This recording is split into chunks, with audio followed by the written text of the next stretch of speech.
Bienvenue dans Les Enfants de la République. Donc vous êtes l'invité Hélène Geoffroy, bonjour. Bonjour.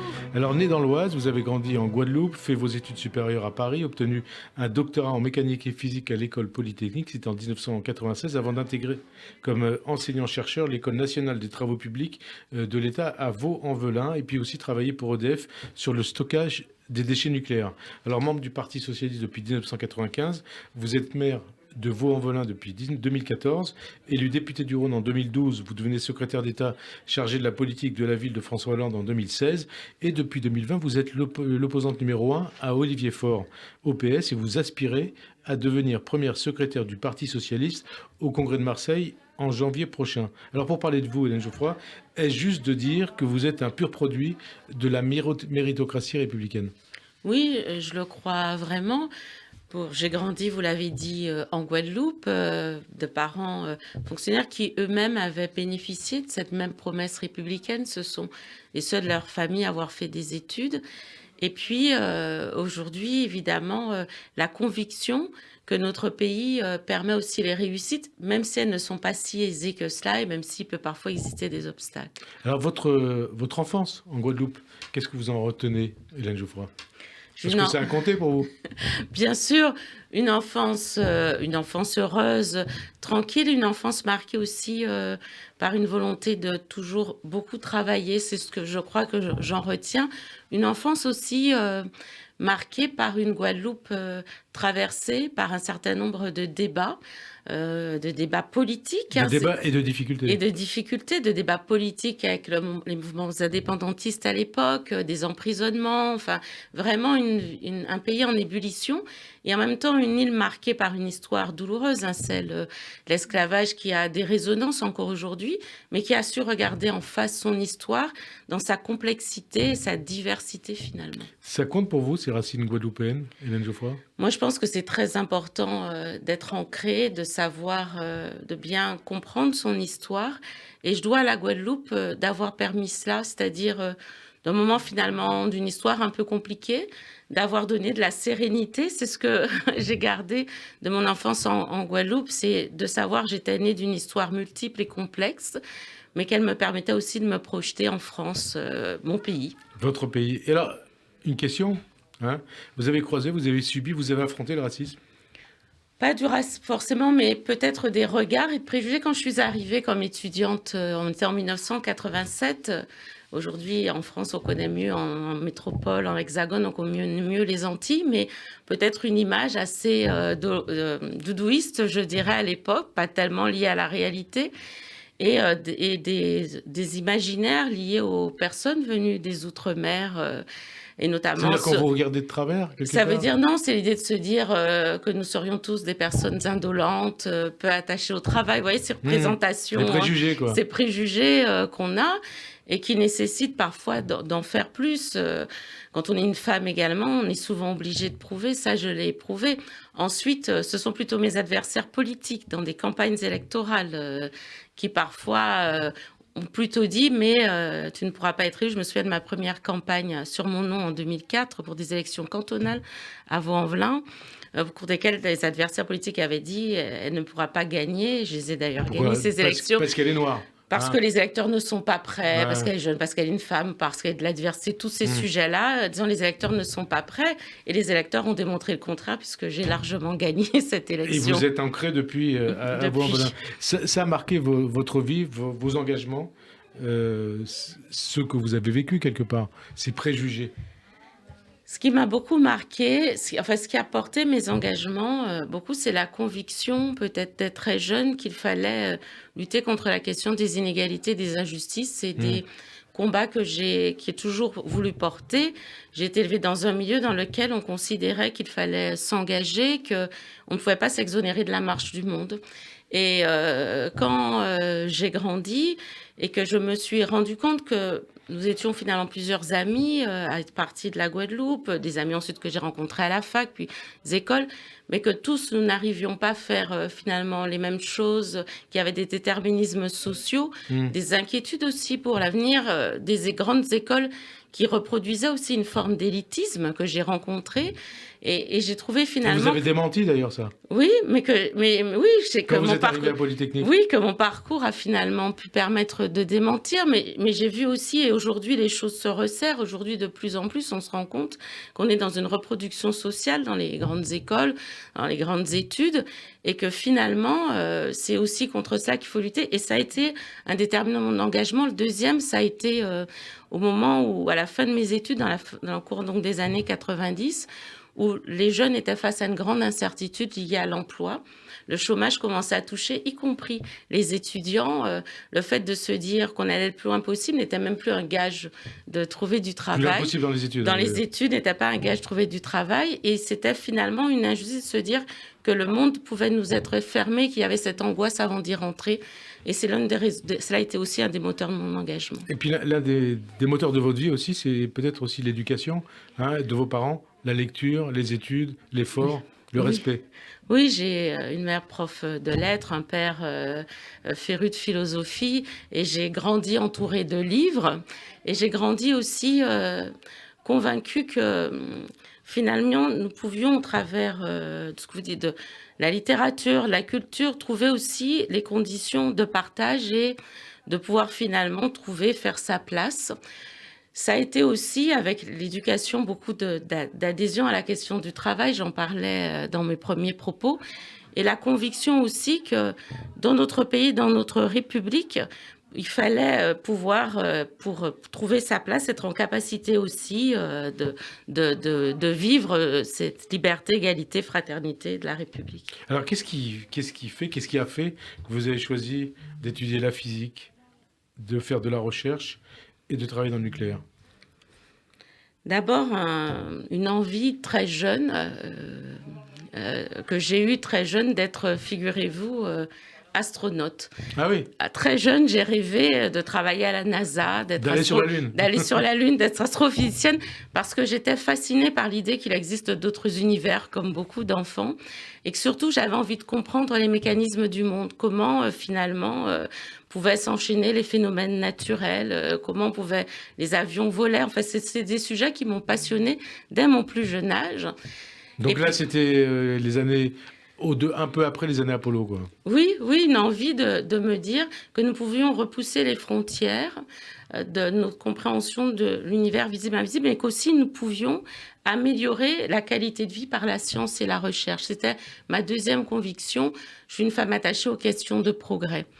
Et donc, à partir de là, comme finalement, je réussissais dans les études scientifiques, j'ai poursuivi dans la filière mécanique, physique, parce que vous savez, ce sont des filières à la fois expérimentales, c'est-à-dire que l'on comprend le monde sensible, et en même temps, on l'explique, et on crée des modèles qui permettent de prévoir et de prédire, ce qui est aussi l'enjeu de la science. Et comment, à partir d'une formule mathématique ou une formule de physique, on arrive à expliquer des choses? Par exemple, E égale mc2 d'Einstein, ça débouche sur quoi?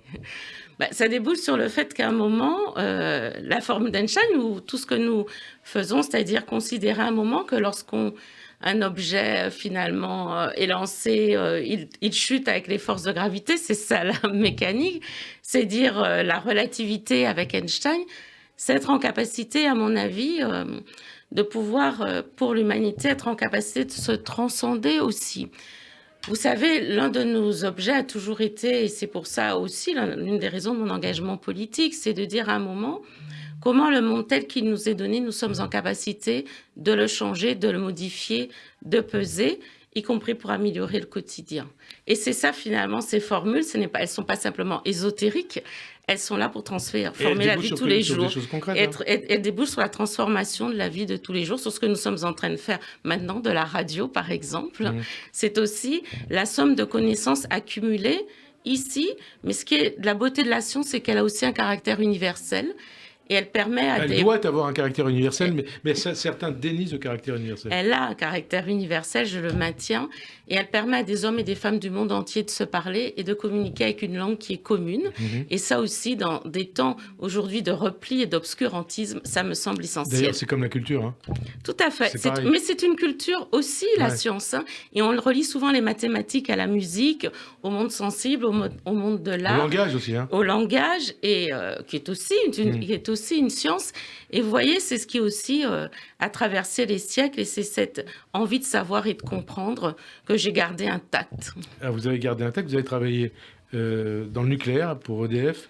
Je suppose que vous êtes une pro-nucléaire acharnée. J'ai eu l'occasion de travailler sur le stockage de déchets radioactifs dans mon postdoctorat, mais pas une pro-nucléaire acharnée, non. En tout cas, ça m'a permis à la fois de voir l'intérêt pour nous au moment où nous sommes en train de chercher une indépendance énergétique, évidemment, où il nous faut travailler sur la question de de l'allongement de durée de vie des centrales nucléaires, mais surtout, il faut quand même entendre aussi les difficultés de ces fameux stockages de déchets nucléaires qui ont une durée de vie très longue. Des millénaires, hein. Oui, plusieurs dizaines de milliers d'années. Et aujourd'hui, ce que les scientifiques savent faire, c'est modéliser leur évolution en termes de, de réchauffement de leur environnement. Et quel est l'enjeu? C'est de se dire que si demain, nous ne sommes pas capables de tracer cette vie, cette durée de vie, de savoir où ils sont enfouis, nous léguons à nos successeurs un monde compliqué. Et c'est la raison pour laquelle... Éventuellement une catastrophe. Hein. Et peut-être une catastrophe. C'est pour ça que je pense qu'à terme, il faut que les énergies renouvelables prennent le dessus, qu'il y a une transition à travailler et à trouver, et que la recherche encore là est une bonne réponse. Est-ce que c'est juste de dire que sans nucléaire, Hélène Geoffroy, il faudrait faire le choix de la décroissance, avec à la clé un risque de récession structurelle, donc plus de chômeurs? Est-ce que la France peut faire ce choix? Moi, je ne poserai pas la question tout à fait en ces termes. Ce que je pense réellement, c'est qu'évidemment, il n'est pas question de rentrer dans une forme de décroissance. Il faut simplement sortir de notre croissance liée à l'énergie fossile en trouvant d'autres énergies. Aujourd'hui, nous sommes dans un mix énergétique qui doit voir décroître au fur et à mesure ce qui est lié à l'énergie fossile. On se donne des échéances dans les 15-20 prochaines années. Et ensuite, investir massivement. Et c'est peut-être là qu'est le rebond, le tournant que la France doit être en capacité de prendre, et l'Europe bien plus largement. C'est un investissement massif dans toutes ces énergies, pour l'instant, qui sont restées encore résiduelles, parce que la recherche n'en a pas pris la pleine possession. On va passer de la recherche à une autre forme de recherche, la politique. Oui. Qu'est-ce qui a fait qu'en 1995, Hélène Geoffroy, alors étudiante, vous vous engagez en politique et au PS? C'était quoi le déclic? Le déclic a été l'élection présidentielle de 1995 et celle de Jacques Chirac. Moi, j'ai connu la joie d'élection de François Mitterrand. J'étais encore en Guadeloupe à l'époque, j'avais 11 ans. Ça a été ma première de champagne avec mes parents pour célébrer l'arrivée de François Mitterrand le 10 mai 81. L'arrivée de Jacques Chirac au pouvoir, c'est aussi un moment dans lequel le Front National autour prend de la vigueur, impose des thématiques avec Jean-Marie Le Pen de séparation, un débat sur les migrations qui prend des tournures nauséabondes. Et c'est vrai qu'à ce moment-là, il me semble important de pouvoir m'engager. La gauche vient de perdre la présidentielle, perdre en 93, mais même perdre de législative. Et donc, c'est un moment où on se dit le pays a besoin que la gauche puisse revenir et réfléchir. Et moi, je rentre aussi pour pouvoir réfléchir sur les réponses que nous pouvons apporter à ce moment-là. Et alors, à la différence d'un certain nombre de dirigeants du PS, dont Olivier Faure, qui est quelque part un apparatchik, Olivier Faure, du Parti socialiste, vous avez connu le monde du travail, Hélène Geoffroy. Est-ce que ça compte d'avoir croisé le monde du travail quand on veut s'engager en politique? Ce qui est sûr, c'est que c'est évidemment important, c'est pas indispensable, mais c'est essentiel, me semble-t-il, en tout cas, d'être bien connecté avec la vie réelle d'une certaine façon. Non pas que les élus en soient distants, mais il y a un certain nombre de problématiques que nous rencontrons dans le monde du travail, qui nous spécialisons d'une façon ou d'une autre. Et puis aussi une capacité à se dire que nous ne sommes pas obligés de faire de la politique. Pour vivre. Faut prendre pour en vivre. Et pour moi... Et pour élever ses enfants. Hein. Voilà, j'y suis restée... Vous avez 2 filles, je crois. Hein. Voilà, tout à fait. J'y suis restée évidemment très attachée à cette indépendance pendant très longtemps. Bon, aujourd'hui, les fonctions que j'occupe ne me permettent plus d'avoir une vie professionnelle. Vice-présidente de la métropole de Lyon et maire de Vaux-en-Velin. Mais pendant longtemps, et jusqu'à ce que je devienne députée, j'ai exercé une activité professionnelle. Et ça semblait pour moi un gage de liberté essentiel. et puis aussi une prise avec des collègues et des personnes qui sont sur d'autres réalités que la politique. Donc, qui vous permet de vous ouvrir Oui, sur le monde quelque part et sur les oui, gens. et Hein. sur les gens, et puis de se dire comment chacun perçoit. Vous savez, quand vous êtes dans un monde quel qu'il soit, finalement, vous construisez, même sans vous en rendre compte, une forme d'entre-soi qui fait que vous parlez un langage particulier. C'est important de ne pas y rester. Ce qui prouve aussi, quelque part, votre parcours, que ça apporte beaucoup d'être une élue locale, d'être ancré quelque part. Clairement, je l'ai éprouvé en ayant plusieurs fonctions nationales et locales. En tant que maire, et vraiment c'est le mandat par excellence dont on sait la proximité, dans la rencontre avec les habitants, moi, dans les permanences que je fais ou les manifestations, les marchés, ce sont des grands classiques. Et pourtant, j'ai souvent des habitants, des parents qui viennent me voir. J'ai une ville très jeune en responsabilité pour me parler de leur avenir, leurs enfants, des difficultés. Et c'est là que je vois comment une mesure imaginée au niveau national, en réalité, ne percole pas, n'est pas comprise ou n'est pas efficace sur le terrain. C'est ce que vous avez constaté quand vous étiez ministre? Oui, j'ai constaté que nous lancions. Donc, ministre chargé de la ville. Hein. J'étais ministre chargée de la ville. Nous avons fait une grande loi sur la politique de la ville, mais dont les effets sont en train de se produire quasiment 8 ou 10 ans après. Et pour les villes les plus populaires, dont les habitants attendent avec impatience la transformation de leur quotidien, c'est vrai que c'est long. Et puis surtout, c'est vrai que dans le temps de la décision, le temps de son application et l'incompréhension qu'ont les habitants en se disant finalement il n'y a pas de prise en compte de notre vie par celles et ceux qui sont en responsabilité, explique une partie des raisons pour lesquelles aujourd'hui la défiance est immense. On parlera de tout ça tout à l'heure, mais d'abord, est-ce que c'est juste de dire qu'il y a un rapport entre recherche, entre votre métier de chercheur et la politique? En tout cas, le métier de chercheur m'a beaucoup appris dans la vie politique, puisque il y a de la méthode, de la rigueur dans la vie de chercheur, l'obligation aussi de faire des bibliographies, donc de s'informer, de comprendre le contexte beaucoup. Alors ça fait souvent dire aux personnes avec lesquelles je travaille que j'ai une prise de décision et un mûrissement important. Lent. Important, ils sont aimables, ils disent important. Mais parce que j'ai été formée finalement à essayer de beaucoup analyser et de pouvoir imaginer ou prévoir les conséquences de chaque décision. Alors, c'est un avantage, c'est que dans le fait d'avoir été chercheur et de travailler ainsi dans sa vie politique, c'est que l'on on essaie d'éviter les paroles hâtives et les décisions précipitées. Mais j'ai appris quand même à la réactivité, je tiens à rassurer. Réactivité, décision précipitée, justement la politique aujourd'hui, la politique au service des Français, est-ce compatible avec une stratégie de protestation et d'incantation, aussi bien à l'Assemblée nationale que dans la rue? Est-ce que c'est compatible? Est-ce que c'est ça la politique telle qu'on la vit aujourd'hui?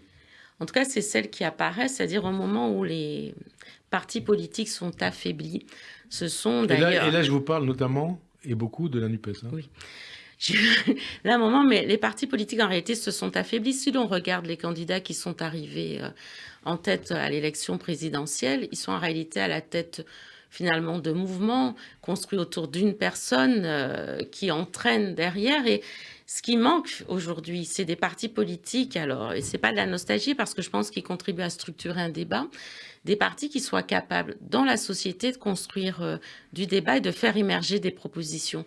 Si vous ne faites pas émerger des propositions, il ne reste plus que les incantations, les protestations, les indignations C'est foncières. ce qui se passe aujourd'hui à gauche. Et c'est beaucoup ce qui se passe aujourd'hui, à mon grand à regret. À gauche, mais aussi, je le crains à droite. Mais, vous êtes mais je suis de gauche, mais à gauche. Voilà. Mais c'est vrai que c'est le débat tout entier dans le pays qui est de cette forme-là. Et c'est vrai que finalement, lorsque nous ne pouvons être que dans l'outrance, les manifestations, cela veut dire à un moment que nous sommes plus en capacité de transformer la société, de faire des propositions et de faire adhérer, parce que l'objectif d'un parti politique, cet outil finalement, il sert à quoi? Il sert à diffuser des idées et à trouver l'adhésion du plus grand nombre dans la rencontre qu'il fait. Et éventuellement à changer la vie, on va dire on veut changer la vie. Alors comment la politique peut changer la vie? Est-ce que l'on peut changer la vie en imposant un climat de radicalité qui se retrouve à l'Assemblée, notamment au sein de la NUPES? Non, moi j'ai regretté évidemment cet accord que nous avons fait, nous les socialistes, dans la précipitation au mois de mai, sans finalement être sur un contrat de gouvernement, puisque les législatives, c'est cela, c'est vouloir gouverner lorsqu'on les gagne, lorsque le nombre de députés est majoritaire. Et la réalité, c'est que nous sommes rentrés aujourd'hui dans une succession de coups d'éclat à gauche, des formes de coups d'éclat que je qualifie de permanents. Le bruit et la fureur. Mitterrand disait le coup d'État permanent, vous dites le coup d'éclat permanent, de quoi, de Faure et Mélenchon? Oui, le coup d'éclat permanent. Mélenchon, d'ailleurs, Jean-Luc Mélenchon le théorise fort bien en disant je suis le bruit et la fureur. Il l'a porté, il l'a exprimé, explicité. Et évidemment, à un moment où on se dit que faire le buzz est ce qui permet le plus d'être écouté, de faire la une et les grands titres, en réalité, dans un pays comme le nôtre, qui est un pays qui est épuisé, nous sortons d'une crise des gilets jaunes, une crise sanitaire, une crise énergétique. Des habitants de notre pays n'arriveront pas à se chauffer correctement cet hiver ni à s'alimenter. Et c'est le moment ou jamais où la gauche est attendue, me semble-t-il, ou en tout cas la gauche devrait dire quelque chose. Alors on parlera de la gauche, de l'avenir de la gauche, de votre congrès après, mais d'abord des questions de fond. Et lié aussi... Mais c'est de fond aussi, le congrès. Non, mais lié aussi à l'actualité. Quand le week-end dernier, des élus, LFI, ELV, ont pris part à cette manifestation dans les Deux-Sèvres pour protester contre ces bassines. Une manifestation qui a été violente. Est-ce que c'est leur rôle ou pas? Que les députés veulent aller sur des lieux de manifestation, moi ça ne me choque pas qu'ils aient le souhait d'exprimer qu'à un moment il y a des combats à mener, c'est aussi le rôle de députés. En revanche, lorsque nous sommes des parlementaires, je l'ai été moi-même, en tout cas moi je ne participe, je considère, et je vais être très claire là-dessus, je considère que le rôle des députés et de pouvoir porter les conditions de la transformation. Nous sommes élus pour voter des lois, pour être en capacité, dans le débat parlementaire, d'imposer un certain nombre de transformations. Il me semble que c'est le rôle des députés, c'est-à-dire de transformer ce qui est une colère aujourd'hui liée à la question des bassines. On pourrait revenir sur le fond du sujet, mais puisqu'il y a des habitants qui sont contre, le rôle des députés est d'organiser le débat, non violent, évidemment. Nous ne devons jamais nous retrouver en tant qu'élus dans des manifestations violentes, ça je le dis très clairement. Mais plus loin que ça, notre rôle n'est pas de marcher. Et de protester. Notre rôle, c'est de faire des lois. Ouais. Notre rôle, c'est de gagner des élections pour que nous devenions majoritaires dans le pays et que nos lois passent. Est-ce que vous considérez que les forces présentes à l'Assemblée nationale, donc au sein de la NUPES, contribuent au désordre quand elles déposent des motions de censure à répétition? Elles ont le droit, elles déposent des motions de censure. Ce qui est, en revanche, il faut, et là je parle pour en tant que socialiste, nous avons toujours eu à cœur, nous, de gouverner, donc de ne pas être une force de protestation, et que ce que nous disions soit intelligible. Je ne suis pas sûre que ce soit le cas aujourd'hui des motions de censure qui se suivent, parce que je ne suis pas sûre que nous voyons en quoi elles peuvent devenir opératoires. À un moment, il faut être en capacité de dire, voilà le chemin, voilà ce que nous vous proposons, et voilà où nous allons arriver. Ces motions de censure à répétition ne permettent pas cela. En revanche, elles s'introduisent, encore une fois, du bruit, de la cantation au sein du Parlement. La cantation, et quand la NUPES accepte, notamment LFI, accepte les voix du RN, du Rassemblement national dans ces motions de censure, vous en pensez quoi? Et je vous lis cette phrase de Jean-Luc Mélenchon. Sous prétexte de refuser les voix RN, ils finissent en fait, sans oser le dire, par soutenir le gouvernement Macron en refusant sa chute. C'est donc Jean-Luc Mélenchon qui affirmait ça mercredi après l'échec de sa 3e ou 4e motion de censure de LFI. Qu'est-ce que vous répondez à ça? Enfin, ce qui est le plus terrible, voyez-vous, c'est que Jean-Luc Mélenchon ait théorisé le fait qu'il y ait une capacité de faire chuter un gouvernement démocratiquement élu avec les voix un président en tout cas, lui élu et qui a choisi son gouvernement, avec les voix du Rassemblement national. Ça vous choque, ça? Moi, je l'ai profondément marqué. Votre combat, il a commencé par c'est exactement la lutte combat contre le Front National. Ouais. J'ai gagné 2 fois des élections cantonales face au Front National au 2e tour. Donc, j'ai pu mesurer son discours concret. Et donc, à un moment où Marine Le Pen a 89 députés à l'Assemblée nationale, à un moment où l'on voit bien dans les enquêtes d'opinion qu'elle est en train aujourd'hui de gagner du terrain, que l'extrême droite est aux portes du pouvoir. L'extrême droite est arrivée au pouvoir en Italie.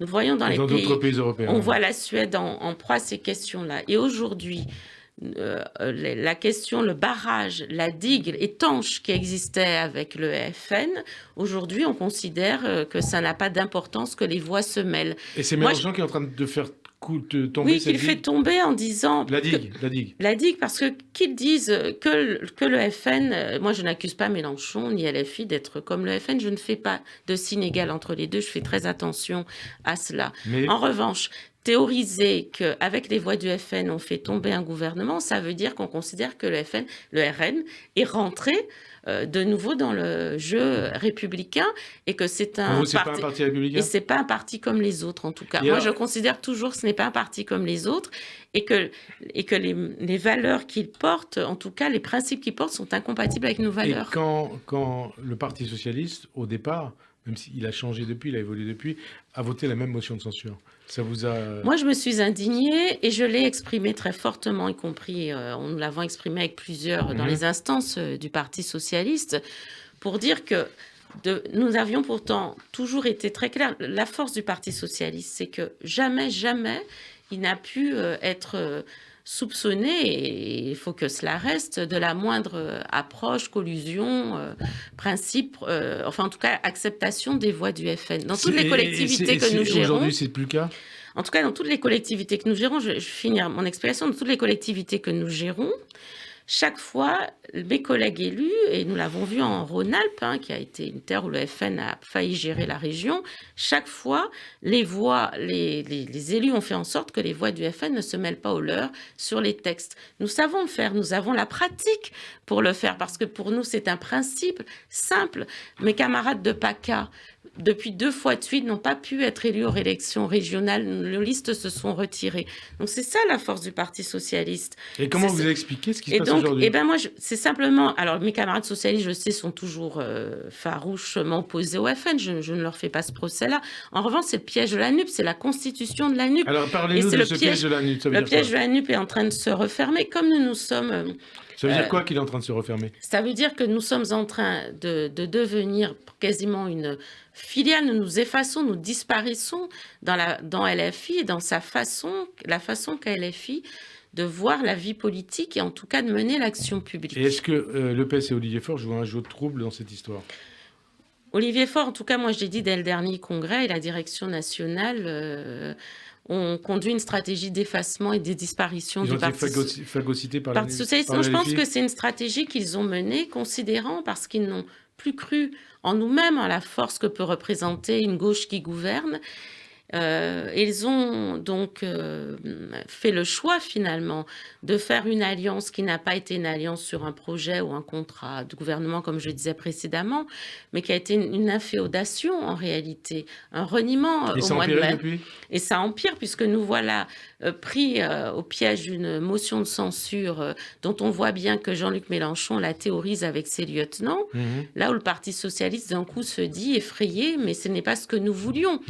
Et donc, il y a urgence, à mon avis, à suspendre cette forme de participation à la NUP. Suspendre, ça veut dire rompre ? Suspendre déjà pour reprendre le temps de discuter entre socialistes et de réfléchir avec les militants, puisque nous avons un congrès qui s'annonce sur la stratégie d'union que nous voulons. Moi, je suis aussi favorable à l'union de la gauche. Je suis vice-présidente d'une métropole gérée par les écologistes, donc je n'ai pas de souci sur l'union de la gauche. Alors, on reparlera de ça, de l'avenir. Mais j'allais dire un point de détail, non. Un élément intéressant. Après l'échec d'Anne Hidalgo à la présidentielle, vous avez considéré, donc vous le rappeliez tout à l'heure, que l'accord de la NUPES porté par Olivier Faure était, je vous cite, une reddition pour le Parti socialiste. Et alors, à ce moment-là, qu'est-ce qui se passe ? Vous allez nous dire si c'est bien le cas. Je voulais vous poser la question. Est-ce que c'est vrai qu'Olivier Faure vous a demandé à ce moment-là de quitter le parti pour aller chez Macron ? Est-ce qu'il vous a bien dit ça ? Oui, au moment où il nous annonce en bureau national, au mois d'avril dernier, qu'il l'envisage de demander au Conseil national la possibilité de faire cet accord. Et que moi, j'insiste sur le fait que les militants, en réalité, n'ont pas été consultés, n'ont été consultés sur rien. Vous êtes l'opposant Oui, numéro un. oui, donc dans les un fort instances au du PS. parti, puisque voilà, je mène, je suis chef de file, animatrice du courant d'opposition, si l'on peut dire, aux minoritaires. Je suis donc intervenue en disant, y compris, que nous avions, qu'il nous fallait aussi discuter et échanger et demander aux militants leur avis sur ce qui était un changement de cap majeur. Et à ce moment-là, Olivier Faure dit, mais c'est une façon pour nous de nous sentir de nouveau dans la gauche. Moi, je suis de gauche depuis que j'ai adhéré au Parti socialiste et je n'attends pas d'autres, et encore moins de l'extrême gauche, des brevets de gauche. C'est pas votre gauche, quoi. Hein. Et les filles, c'est pas En votre tout gauche. cas, je n'attends pas que ce soit eux qui me disent si je suis de gauche ou pas. Et visiblement, c'est ce qui est attendu par une partie de mes camarades au Parti socialiste. Et à ce moment-là, Olivier Faure me dit, mais si vous ne voulez pas de cet accord, c'est qu'en fait, vous n'êtes pas de gauche, donc c'est la disqualification. Partez, il me dit, va-t'en, effectivement, partez, allez-vous-en, quittez le parti. C'est une dérive, ça? Oui, parce que je lui ai quoi d'ailleurs répondu que le Parti socialiste ne lui appartenait pas, il n'en était pas le propriétaire, il avait une histoire plus grande avant, et j'espère que nous avons une longue histoire devant nous, et qu'au nom de cette histoire-là, évidemment, nous ne pouvions pas continuer à programmer cet effacement. Et mes camarades qui m'accompagnaient l'ont d'autant plus mal vécu que certains d'entre eux qui sont avec moi, nous avons des âges divers dans Théo, mais les plus anciens, qui ont fait Épinay. Et la construction, vous voyez, qui sont plus jeunes, puisqu'ils ont fait connu Épinay, et qui ont mal vécu qu'on leur demande de quitter un parti qu'ils avaient contribué à fonder eux-mêmes. Voilà. Et alors, donc, vous êtes candidate, vous allez présenter une motion au Congrès du Parti socialiste. Quel message entendez-vous porter au Congrès? Comment, par exemple, puisque c'est une question qui est importante, comment doit-on parler du travail quand on est de gauche? En clair, est-ce que le travail est une valeur de gauche, comme le dit Fabien Roussel, ou de droite, comme le clame Sandrine Rousseau, qui réclame d'ailleurs un droit à la paresse? Et quelque part, on se dit, c'est quoi? C'est un droit au chômage quand on est de gauche? Non. Moi, je souhaite un congrès de vérité. Nous l'avons intitulé ainsi, un congrès qui permette de refonder, parce qu'il nous faut, après notre score à la présidentielle, après cet accord aux législatives, il nous faut reparler des préoccupations des Français. Il nous faut rassembler, et j'ai souhaité aussi que ce verbe soit dans notre congrès, rassembler, parce qu'il faut que nous soyons en capacité de retrouver l'alliance de toutes ces classes populaires, classes moyennes, et puis aussi celles et ceux qui vont bien. Valeur travail. Et gouverner, parce qu'il faut que nous revenions en responsabilité. Valeur travail. Et pour cela, parler d'un congrès de vérité, c'est aborder les sujets que nous avons longtemps laissés finalement jachères. La question du travail est une première. Alors, première, je vous interromps 20 secondes. Il y a aussi la sécurité, il y a sans doute l'immigration, il y a aussi l'universalisme, quelque part. L'universalisme, l'école aussi, paradoxalement. Nous en avons beaucoup parlé, la santé, les services publics. Et donc, sur le travail, évidemment, pour moi, le travail est une valeur de gauche. Quand le travail permet l'émancipation, j'ai bien en tête les formes de travail aujourd'hui qui affaiblissent le monde de l'ubérisation, le télétravail dont on n'a pas vu non plus. La révolution est intervenue après le Covid. Oui, mais il y a une révolution, mais nous voyons aussi, nous avons vu tous ces métiers qui entraînent des pénibilités, d'ailleurs que le gouvernement a retiré quand il nous parle de retraite. Moi, j'ai vu, je permets cette légère digression, en tant que maire d'une ville populaire, ce sont les habitants de nos quartiers, de nos villes, qui ont fait tourner le pays, qui n'étaient pas en télétravail, parce qu'ils avaient des métiers de la logistique, la grande distribution. La première ligne a été là, et j'ai le sentiment, la première ligne, elle travaille, elle a été là, elle essaie de s'en sortir, et j'ai l'impression aujourd'hui après l'avoir remerciée, félicitée, applaudie, on l'a oubliée, elle a retrouvé sa ville de banlieue, et aujourd'hui on lui parle d'augmenter la retraite, etc., et on lui dirait que le travail est une valeur de droite. Dans une ville comme la mienne frappée, c'est-à-dire quand une partie en tout cas quand il y a eu le débat lancé par Fabien Roussel et qu'une partie de la gauche s'est indignée, moi j'ai estimé qu'évidemment il fallait trouver les conditions d'un travail épanouissant, mais que nous ne pouvions pas l'abandonner, surtout quand on voit ce que le chômage entraîne. Moi j'ai des familles entières qui ont connu le chômage avant Velin. L'une de mes batailles a été de pouvoir travailler sur l'accès à l'emploi, et c'est une compétence qui n'est pas une compétence communale, mais que j'ai prise malgré tout parce qu'elle me semble essentielle. Alors comment aujourd'hui on doit porter un universalisme dans un pays fracturé comme la France? L'universalisme, aujourd'hui, c'est se dire que c'est un principe que nous devons garder, tout en disant les dysfonctionnements de notre pacte républicain. Il faut, de mon point de vue, sortir finalement de 2 injonctions que nous avons très fortes. La première qui dirait oublions ce que peuvent être les racines et les histoires personnelles des uns et des autres. Nous avons un pays fait de plein d'histoires venues du monde entier, y compris de son histoire de la colonisation. Il faut la regarder en face. Et il faut que nous puissions faire en sorte que chacun s'approprie cette histoire personnelle, y compris pour se sentir mieux français. Et à Vaux-en-Velin, c'est des choses que nous travaillons en gré de commémoration. Et puis, il faut éviter l'essentialisation, qui est l'autre écueil que nous vivons en France aujourd'hui, qui est dire... Essentialisation, c'est-à-dire Essentialisation différentialiste, c'est-à-dire que puisque chacun ne semble pas trouver pleinement sa place, il y a des discriminations, bien on se replie c'est finalement que sur son histoire personnelle. Et sur sa communauté. Et oui, ou en tout cas sur l'idée de se dire, je ne peux pas faire France avec tout le monde.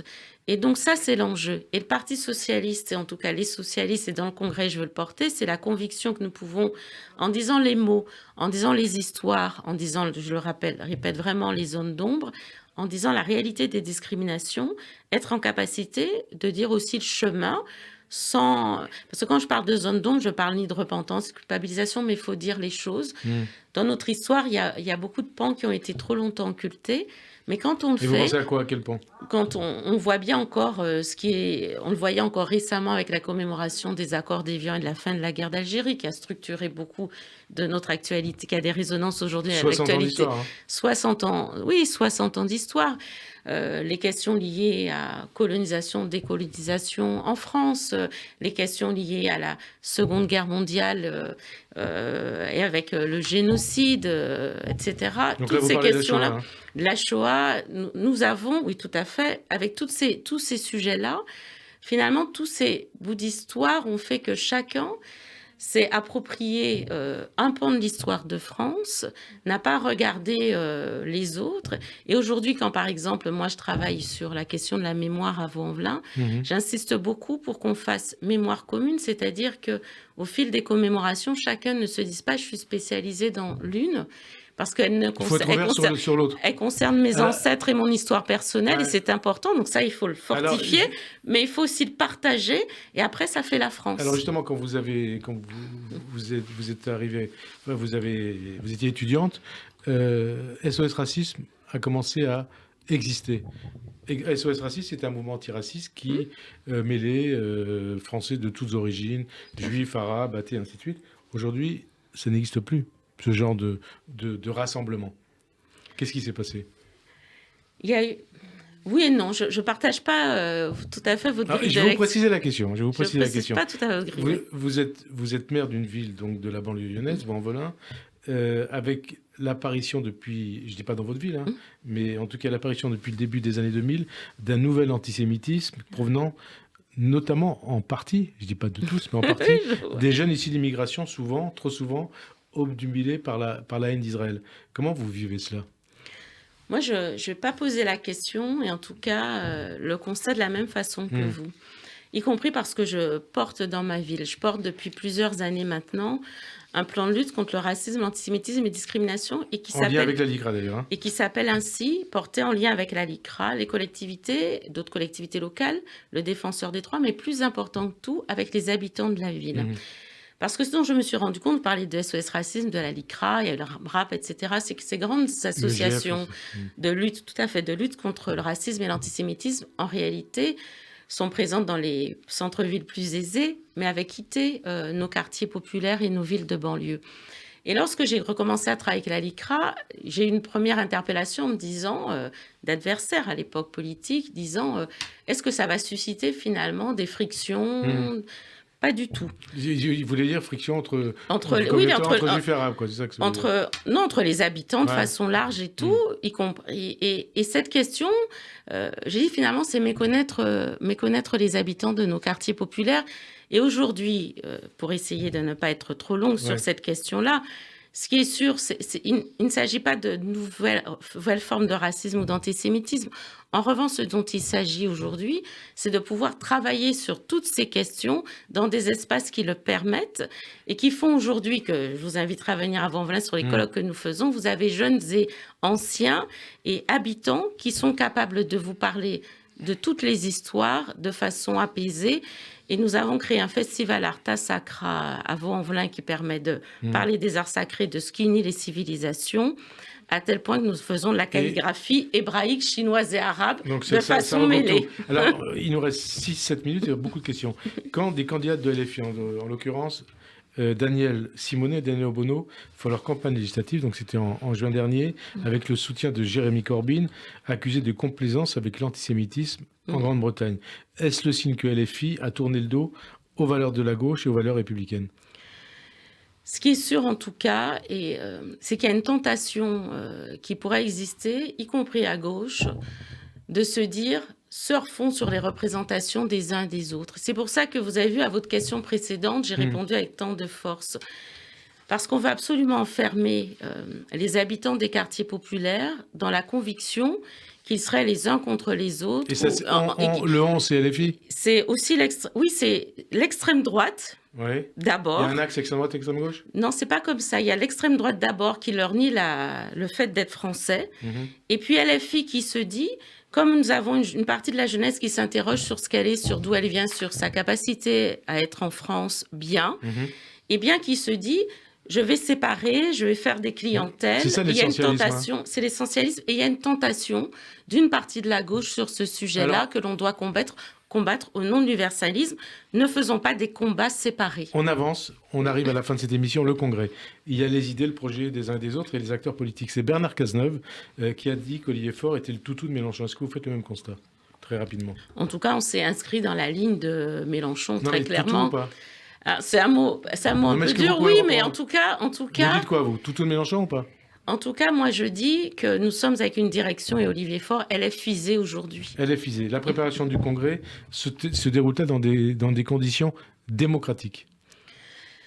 Nous avons du mal aujourd'hui, à exprimer notre voix dans les instances dédiées. Il nous a été refusé récemment d'avoir une motion, de pouvoir présenter au vote une motion, ce qui était une tradition de notre parti depuis toujours. Et nous avons 70 camarades suspendus sans plus autre forme de procès. C'est une dérive. Dérive quoi, totalitaire ? Non, en tout cas, c'est une transformation d'un parti politique démocratique en mouvement autour de quelques-uns. Autour de quelques-uns, d'un petit clan. D'un petit clan, le clan d'Olivier Faure, je suppose. Oui, de sa direction nationale. Est-ce qu'il faut parler d'un culte de la personnalité autour d'Olivier Faure ? Non, je n'irai pas jusque-là. En tout cas, en revanche, d'un clan qui aujourd'hui, qui depuis 5 ans n'a ni fait travailler les militants, ni ne les a consultés. La seule fois où nous avons voté, c'est pour le dernier congrès. Et qui a entraîné des réorientations majeures pour le parti, son effacement, sa disparition, tout cela, effectivement, de façon non démocratique. Ça sous-entend quoi ? Clan. Le clan fort, ça veut dire quoi ? Ça veut dire, je dis clan quand un petit groupe prend des décisions... Parce que vous vous souvenez, c'est François Mitterrand en 88 qui avait lancé sa campagne en disant le clan, c'était le clan de Chirac. Là, c'est quoi ? Le clan fort, c'est quoi ? C'est les secrétaires nationaux avec lesquels il prend les décisions. Oui, je voulais dire, qu'est-ce que ça implique ? Et ça implique en réalité un petit groupe d'hommes et de femmes aujourd'hui qui décident seuls de l'avenir d'une des plus grandes formations de gauche historiquement et qui a décidé seul aujourd'hui, sans finalement, en reniant et en tournant le dos à l'histoire même de notre parti, celui depuis Léon Blum qui avait dit, depuis 1920, nous serons le parti de la démocratie et le parti de la base. Il n'y a plus de démocratie chez vous ? Eh bien, en tout cas, elle s'est beaucoup affaiblie et affadie. 6 mois après, quel bilan vous faites de la NUPES ? De la stratégie autour de la NUPES ? En tout cas, c'est ce que j'ai dit tout au long de mon propos, c'est qu'au bout de 6 mois, je crains que nous n'ayons pas gagné, finalement fait progresser la gauche dans le pays. Je rappelle qu'elle fait 30% aux dernières élections présidentielles. Les dernières enquêtes d'opinion donnent le sentiment que nous nous rétrécissons, nous nous asséchons. C'est l'attrition de la gauche aujourd'hui. Et donc, il y a urgence à ce que le Parti socialiste retrouve ses fondamentaux, le travail, la démocratie et le retour surtout vers les Françaises et les Français. Alors, vous êtes candidate au poste de première secrétaire du Parti socialiste. Pourquoi ? Et est-ce que vous pensez pouvoir vraiment gagner ? Oui, bien sûr. Toutes les batailles que l'on fait sont pour les gagner. Si je deviens première secrétaire au mois de janvier, ce sera pour remettre le parti en état de fonctionner. J'organiserai des états généraux de la gauche et des écologistes parce qu'il faut que nous puissions parler aux autres forces. Avec LFI également ? Je parlerai aux forces de gauche qui le souhaitent. Je ne sais pas si LFI le souhaitera, mais il faut d'abord qu'entre socialistes, nous disions nos lignes, nos principes, nous redisions les sujets, je Des les ai barrières à ne listés, pas franchir. travail, école, etc., que nous posions les problèmes, les constats et les portions une vision et des réponses, mais aussi avec les syndicats, les militants associatifs. Il nous faut rouvrir les portes et les fenêtres, retrouver aussi les socialistes qui nous ont abandonnés, qui se sont détournés de Parce que nous. il y a combien de militants aujourd'hui? Il y en a combien qui vont voter? 10, 15 000? Il y avait 20 000 votants au dernier congrès. On sera en tout cas pas plus nombreux, puisque beaucoup de militants, après l'accord du mois de mai, ont quitté le parti à bas bruit. Et moi, je sais aussi que nous avons beaucoup de compagnons de route, mais aussi des jeunes qui attendent une gauche qui réfléchit, qui travaille. Et c'est ce que je mettrai en œuvre si je suis première secrétaire. Et aujourd'hui, le congrès est ouvert. Il y a trois motions, celle de Olivier Faure, celle soutenue par Anne Hidalgo et Carole Delga, et la vôtre. Si vous arrivez en deuxième position, donc vous serez opposé à Olivier Faure, qu'est-ce que vous attendez de Anne Hidalgo et Carole Delga, et qu'est-ce qui se passe inversement si vous arrivez troisième? Dans tous les cas, je me réjouis de cette autre voix qui aujourd'hui a clairement, parce que ce sont Autre voix, Carole Delga et Hidalgo qui étaient des soutiens d'Olivier Faure dans le précédent congrès et qui font le choix, qui aujourd'hui reconnaissent l'impasse dans laquelle nous sommes. Ce qui veut dire évidemment que nous discuterons sur le fond, sur le texte, pour trouver les moyens, les formes de convergence, si nous sommes d'accord sur l'essentiel, mais ce sera l'occasion de l'éprouver après le vote des motions au mois de janvier. Merci en tout cas, Hélène Geoffroy, d'avoir répondu à notre invitation. Bonne fin de journée sur Radio J et à dimanche prochain. Merci. Merci à vous.